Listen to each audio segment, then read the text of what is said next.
Overrated That's with right. your host, myself, Michael James Fluty. And James Michael O'Connor.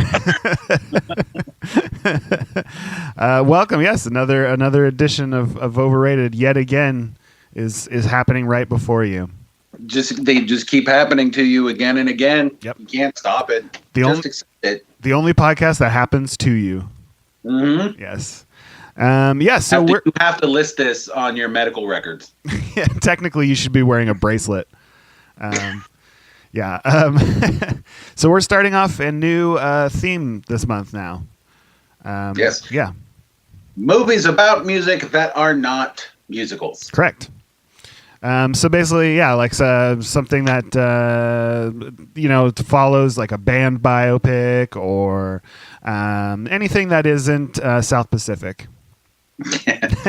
When they're not telling the story. Although I watch a lot of old musicals, and they don't actually tell a story with any of their songs. The songs are like Singing in the Rain is a great musical, but none of their songs are necessary for the story or actually explain characters or anything. They're just fun songs. Right. People are happy, so they start singing. Yeah. They have the song was just about staying up late. Right. They got songs like, we worked all night. Let's sing about it. And then they just started. What a truly magical time that must have been.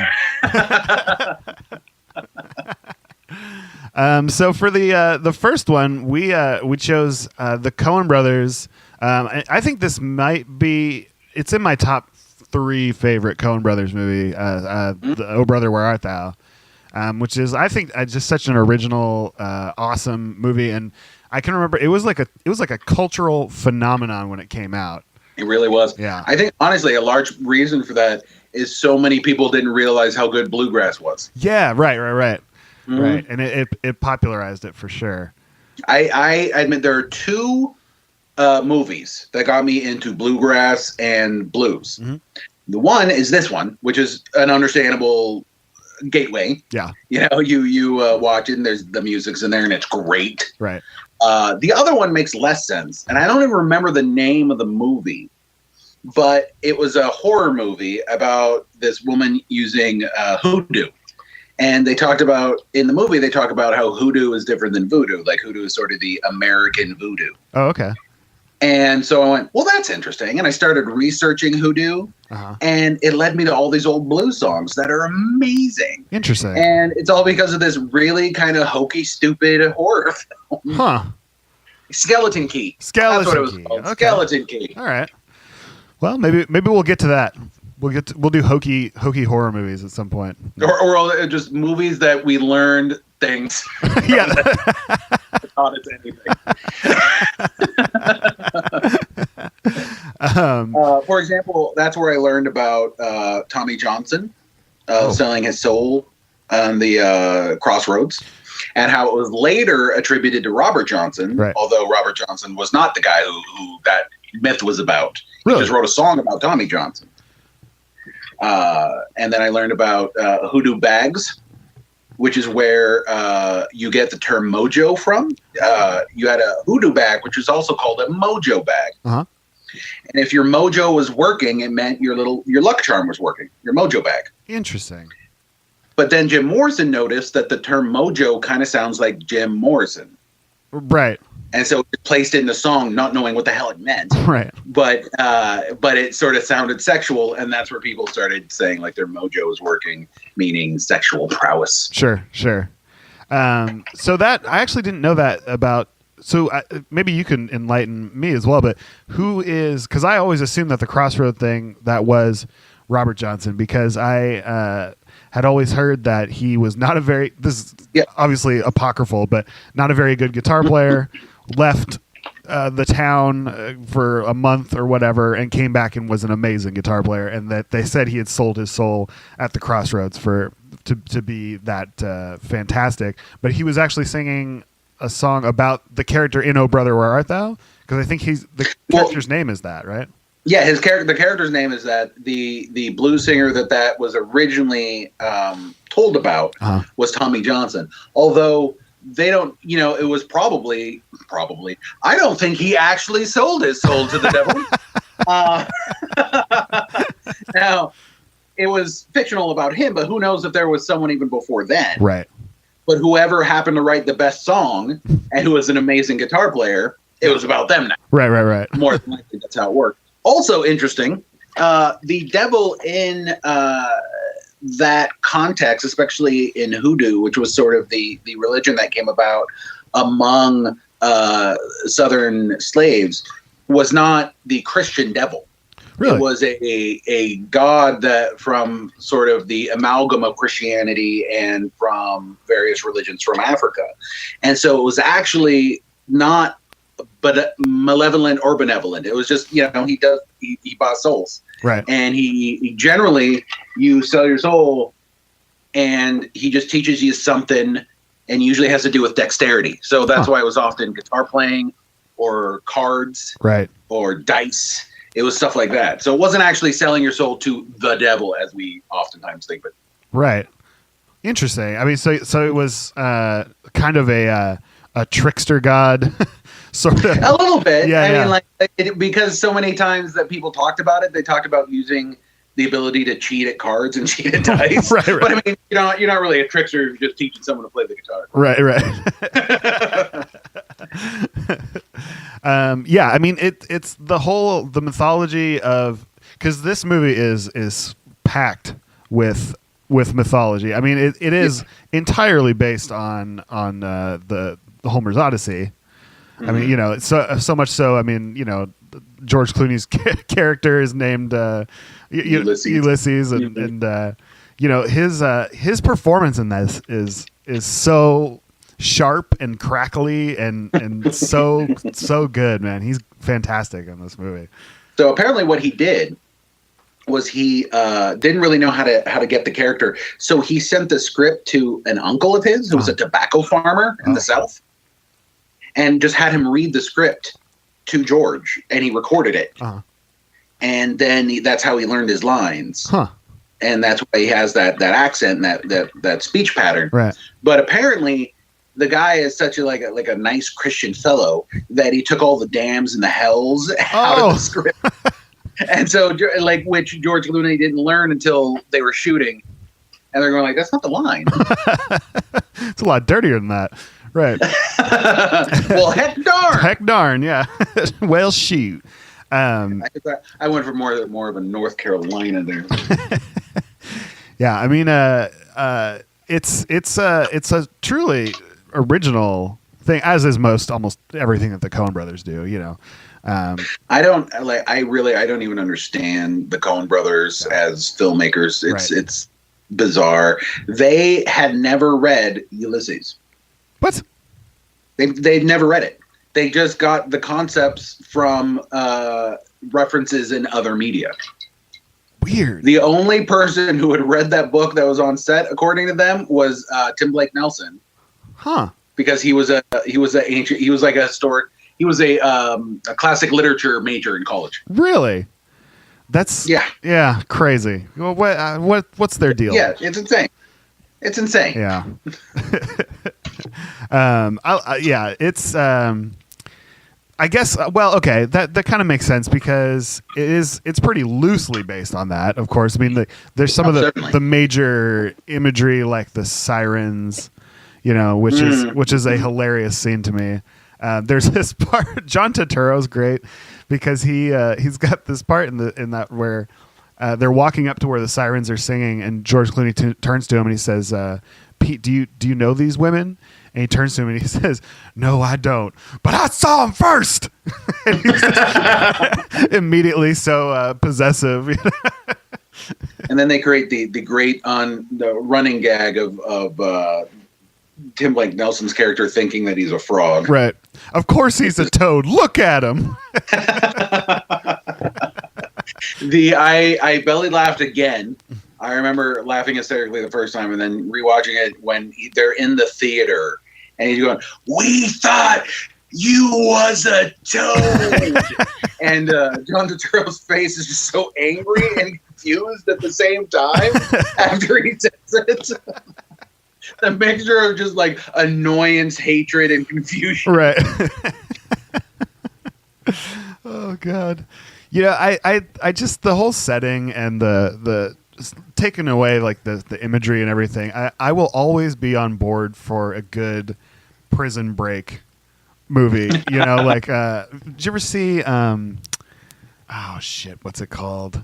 Magnificent Seven. No, it's Escape from Alcatraz. It's a Jim Jarmusch movie. It's got John Lurie and Tom Waits and Roberto Benigni. Oh, something Paradise. Strangers in Paradise. No, something like that. Something like swimming that. around it. I don't know. Yeah, were they? I have not seen that one. I remember beginning it because I was told I'd like Jim Jarmusch, and I went, "Oh, I'll watch Dead Man first," and then I didn't like that one, so I didn't watch it. Oh, really? You didn't like? Oh, okay, yeah. It wasn't for me. Yeah, makes sense. It's like he has a very specific style. Ghost Dog, I enjoyed a lot. Yeah. 400 Cigarettes, I had moments. Yeah. Yeah. I like that. Anything kind of set in the South. I like that cadence. I like that. There's a feeling of tension in that genre. I guess if you call it a genre, in that kind of storyline that you're always kind of looking over your shoulder. I like that. It gives everything a little bit more weight. Yeah. It's similar to like someone who's pulled off a murder and then they're going to get away with it. Right. They have those storylines. Speaking of, you were saying like this chock full of mythology. What's great about it is it's not just the sort of Greek mythology that you get from like Ulysses. It's Southern mythology, like Tommy Johnson and like Babyface Nelson and stuff like that. It's an ode to seemingly 12 different things. Yeah. At once. Yeah. And it still doesn't feel muddled or undirected. Right. I wonder how much how much research they would have done, because apparently if they hadn't bothered to read, you know what I mean? Like I wonder if it was, but that's so much of what they do is just straight up imagery, as opposed to specific things and pulling and extrapolating out from there. It's a feeling. It's a tone. They're so big on tone and do it. Well, I mean, they changed the color because it was too green and vibrant. Really? So they actually digitally made everything blander and sort of sepia tone. Yeah. In the film, but I mean, exactly for that reason, to sort of get this Dust Bowl kind of feel. Right. To it. Right, and it definitely has that. Like it's everything. It looks like it's kind of sunset throughout the entire thing and dusty. Yeah, that's true. So I was really happy to see, as I almost always am, because I think he's hilarious. I love Stephen Root.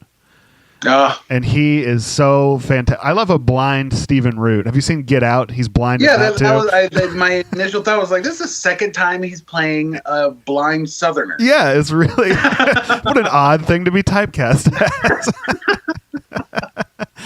But Stephen Root, in my opinion, is one of those actors that I don't understand why there isn't a fervor to see him in things. Yeah. Every time he's in something, I think he's amazing. Yeah. And I wonder if I was talking to somebody else who said they can't see him as not Melvin from Office Space. That makes no sense. Which I guess, it's iconic. Yeah. But I mean, it's iconic because he's awesome. Yeah. I can't help but see him because I was a huge News Radio fan.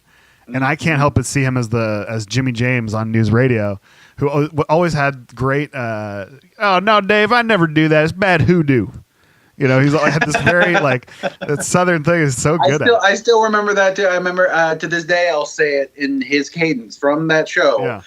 It was a hoot. It was a hoot and a half. Stephen Root is fantastic. Yeah, he is. I absolutely love him. Yeah, I mean he's not scary in this. He's scary as hell in Get Out, but he's scary in Get Out. Yeah. He's great in True Blood. I never really watched that. I watched the first couple of seasons. Yeah. He's in the first or second, and it's a small role, but he's Stephen Root. He knocks it out of the park every time. He's amazing. He's one of those awesome character actors, like an Abe Vigoda or something like that, where you're always like, yeah. To me, he can carry a movie, but he's not the right kind of funny looking. Yeah. That's true. Yeah, you know, That's true. there's certain actors that have that correct, funny looking vibe, and they're really good actors, so they get those roles. Yeah.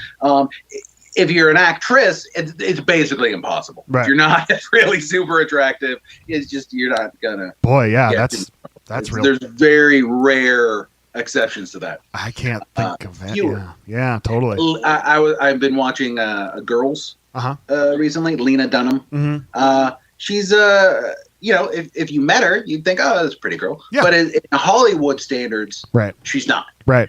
And it's because she wrote it and she directs and she created her own film. Totally. Like if you don't do that, then there's no real venue for you. I wouldn't imagine. Mm-hmm. Yeah, that is terrible. But to be fair, it's still hard for guys. It's just easier. Sure. It's Hollywood in general. But you do have you can certainly point at more actors that are not attractive men than actresses that are not attractive. Totally. Like I was watching my wife's watching House of Cards now. Oh yeah. And I was just thinking like Kevin Spacey's a little frumpy, a little older now. Robin Wright is still got to be toned. Oh yeah. In her 80s. Right. If she wants to get her role. Totally. And it'll be like perfectly toned, plastic surgery looking Robin Wright, and she'll be married to like an 80-year-old John Goodman. Right. In the show, you know, like it's just. And people will buy it. They'll buy it. They'll totally buy it. Well, it happens in life both ways. It's just you never see it. I can't think of a one where I've seen the opposite of that. Can you? Like sort of a frumpy, unattractive woman dating a very svelte, attractive man. I mean, except for Roseanne. I mean, the svelte, attractive John Goodman. Yes. No, I can't. I really can't. Yeah. Unless, like, I'm sure it's happened, but I'm sure that was the comedic foil, right? Like that was the whole thing. I can't think of it offhand. Yeah, I think. I got nothing more to say about that. That's just I just never thought about that. Yeah, that's true. That is. I think about that. I think I got in my head. You know, like it's an interesting subject in that way. And then I would just watch shows and just start like noticing stuff. Yeah. You know, like I would just start reinforcing it, and you build it. I could be wrong. You know, once you start, that's how the brain works. Once you have an idea, you start collecting information for it. But it does seem to be the case. And then I just do that with shows in general. You know, television show come on, I'll just be like, why are all of them attractive? Right. Is that really what a newsroom looks like? Yeah, there's got to be like a male guy that looks like me, like at least. Yeah, that's true. It's just like they're all teachers, and it's like really every tea's hot. Right. Is that what high school were they going to? Yeah, that's true. Yeah, I think it's funny. There's a great comedian, Pete Holmes is very funny, and he's got a whole thing about how he's like, I'm not fat, but I'm TV fat. Like in real life, that wouldn't be the thing you thought about him, but you see him on TV, you're like, oh, I can play a fat guy. And it's just I don't know what that is. Yeah, there are these stages that I guess people look for. It's like you're not fat enough. So you need to either gain weight or lose weight. You're in that wrong in between. Yeah. Or like if you want to play obese, you're going to have to lose 100 pounds. Right. In order to play this morbidly obese guy on television. Right. Because you're past the look we want for morbidly obese. Oh no. No one. That's bad news. That was something that I forgot that comedian's name. He was on Last Comic Standing, like one of the first ones. Really big dude. Oh, Ralphie May. Ralphie May, yes. Yeah. He was told that. He was told you had to lose weight in order to play this like really overweight guy. Oh no. And I used to poke fun at my one of my comic friends and told him he'd have to lose weight to star in a Chris Farley biopic. Oh God. Oh no.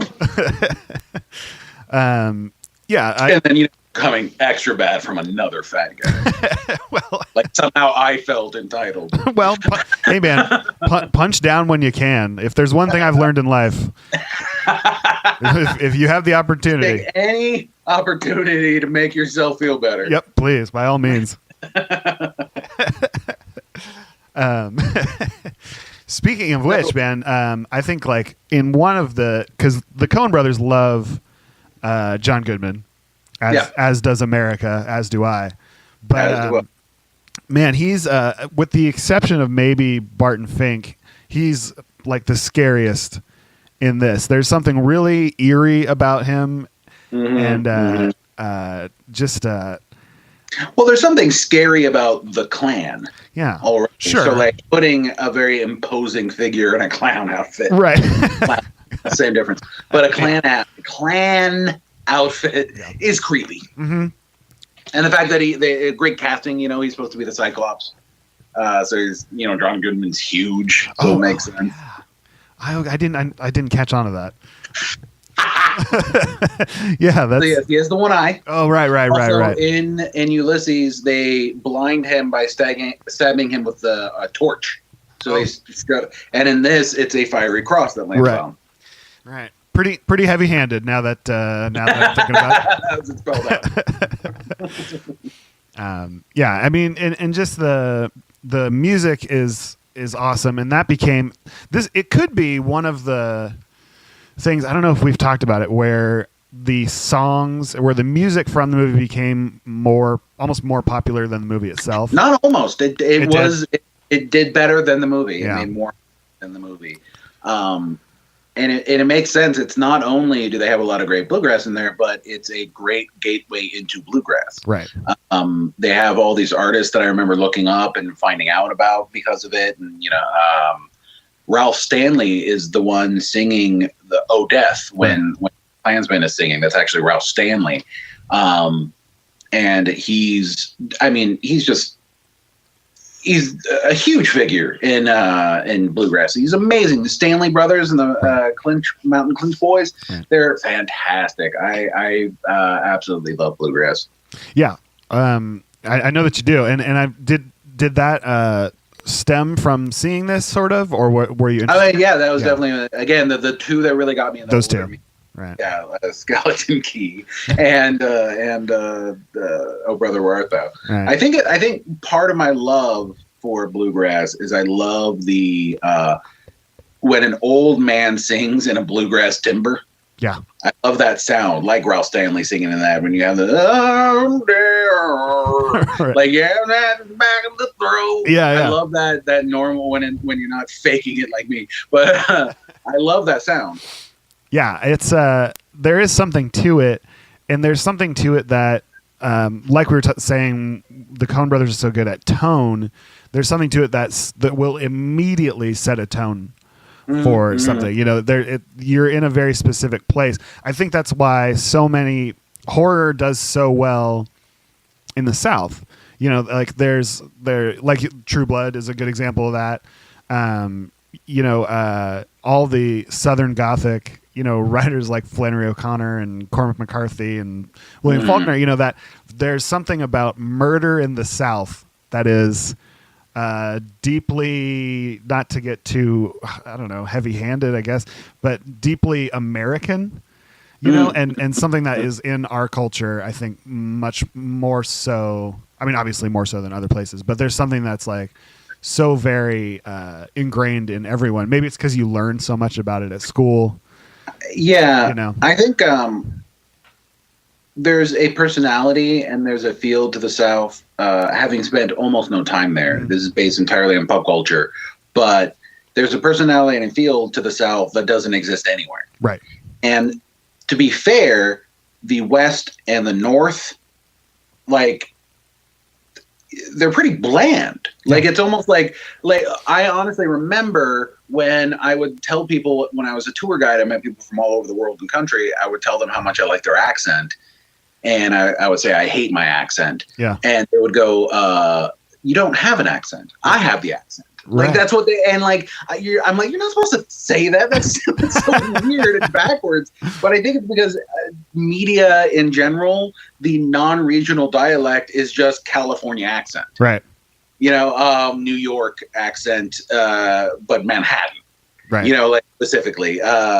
It's this weird thing. To me, it's bland and it lacks character and it lacks music. Right.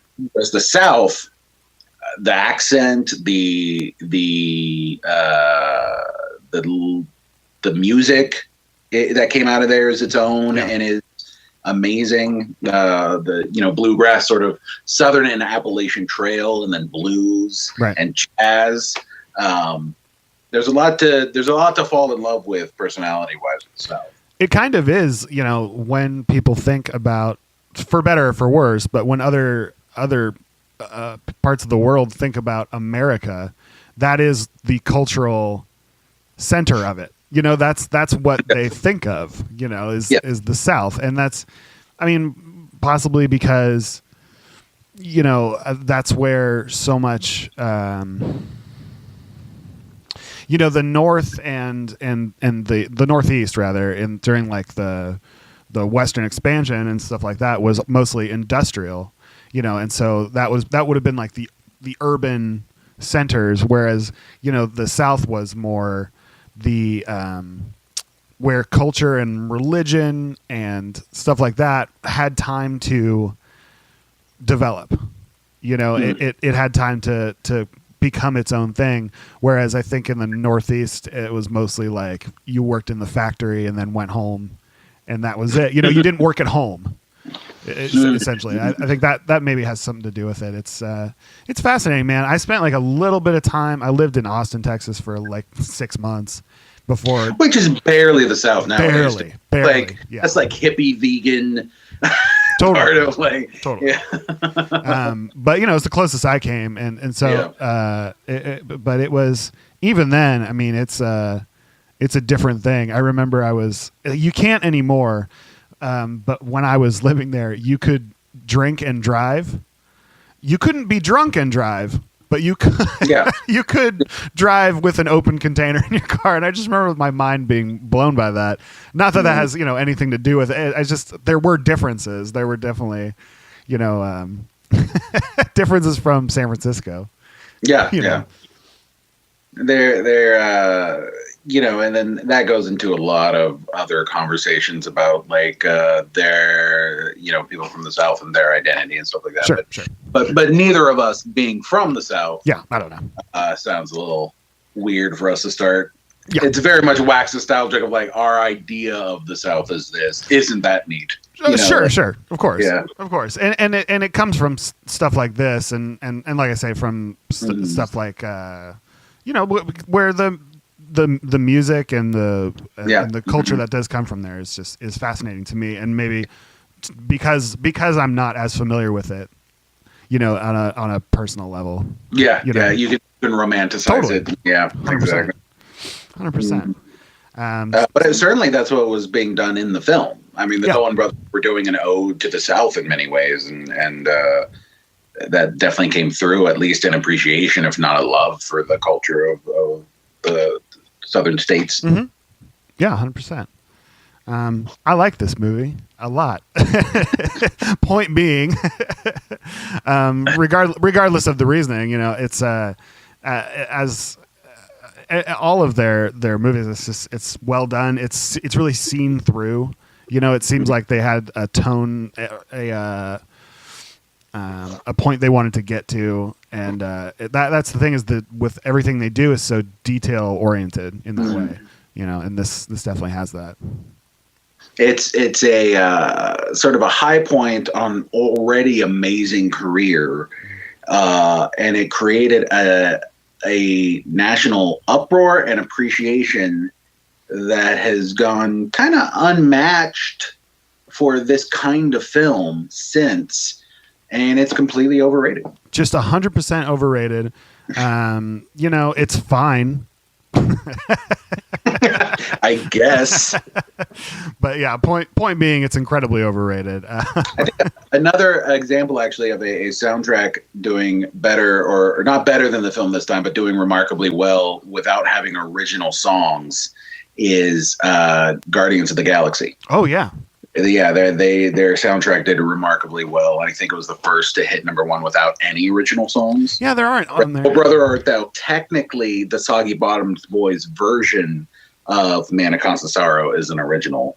Oh, okay. So that song wasn't written for the. No. It was written, I want to say, in like 1916 or something like that. Really, really old song. But that version is for the film, and I think the other versions I've heard were much slower. So they definitely made it an accessible song and a really great song. Yeah, it's poppy. You know, it's definitely it has like you say, perfect. It's accessible. And you know, like I think what turns a lot of people off from music like that is the sound quality. I think that makes it difficult for people to listen to. Something like Skip James or Robert Johnson. You know, it's crackly. Then you hear the pops. A friend of mine read a book. That'd be more impressive. Read a book about Django Reinhardt, and it actually described them having a microphone in the middle of the room. And whenever they would go to do lead, they would just lean forward and get close to the microphone, and then lead back when they were going back into the background.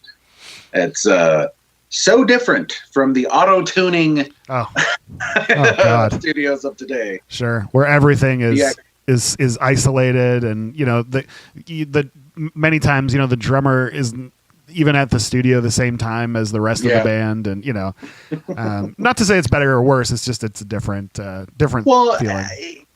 I'm not going to say it's better or worse, but there was a time where if you were a musician, you knew about music. Yeah. Now you can be a musician and not really know anything about music. Sure. I was watching a show once, Surreal Life, and I had one of the new kids on the block were on it, and they had to write a song. And so he's going like, just do this. And he's like hitting these sort of random chords on the piano. He's like this, like, bah. And the other girl, who was, I think it was Chachi from Love Boat, she plays flamenco guitar, and she's actually quite good. Right.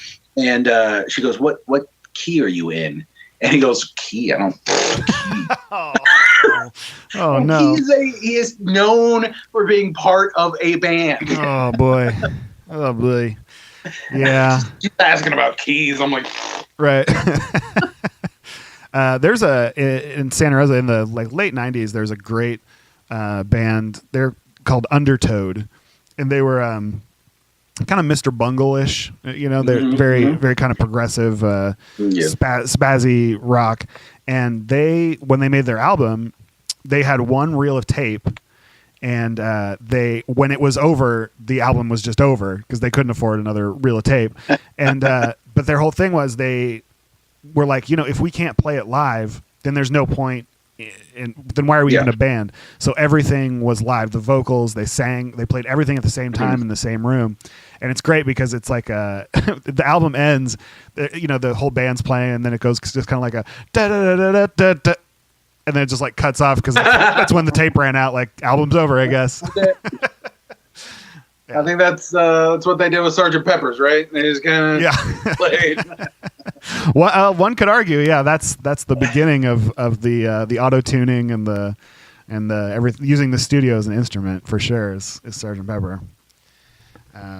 Interesting. Yeah. But I think that you're right that re-recording those songs and making them a little more modern, definitely it showed people that these are great songs just on their own, and made it a little more accessible to people, which makes sense, a little more listenable. Yeah. I think myself, growing up, I needed sort of gateways to new kinds of music. Sure. Because there's a part of my brain that when something doesn't follow the pattern I'm used to, my brain goes, it's bad. It does this sort of no, that's wrong. And then they can later end up being some of my favorite music or art or film. Sure. But there's this initial thing I have to get over. So sometimes I need that sort of gateway to connect the dots and do something very different and new. Sure. I think that's common. That is same with me. How many times does someone get into, I wonder how many people got into, I don't know, martial arts movies because of Kill Bill. Yeah. Or got into, punk rock because of Green Day. There's always going to be like a gateway, a gateway drug, so to speak.